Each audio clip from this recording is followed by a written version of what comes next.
બનાસકાંઠામાં છેલ્લા કેટલાય સમયથી મહેસૂલી કર્મચારીઓ પોતાની માગણીઓને લઈને વિરોધ નોંધાવી રહ્યા છે।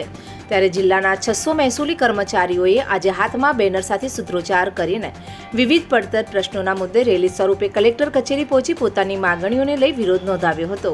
સમગ્ર ગુજરાતમાં મહેસૂલ કર્મચારીઓ પોતાની પડતર માગણીઓને લઈને વિરોધ નોંધાવી રહ્યા છે।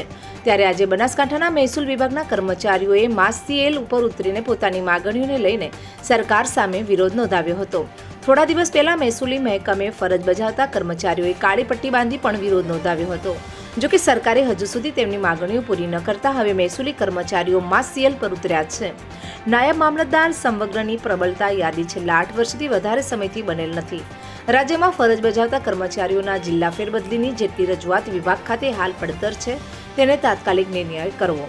કારકુનથી નાયબ મામલતદાર પ્રમોશનની કાર્યવાહી હાલ ચાલુમાં છે, જેમાં હાલ ઉપલબ્ધ મહત્તમ જગ્યાઓ અને મેરિટમાં આવતા વધુમાં વધુ કર્મચારીઓને એકસાથે પ્રમોશન આપવાની કાર્યવાહી કરવી। જે નાયબ મામલતદારની માગણી કે મંજૂરી વગર જિલ્લા ફેરબદલી કરેલ છે તે તમામ હુકમો રદ કરવા તથા ભવિષ્યમાં આવા હુકમ ન કરવા સહિતની માગણીઓને લઈને ઘણા સમયથી મહેસૂલ કર્મચારીઓ વિરોધ નોંધાવી રહ્યા છે।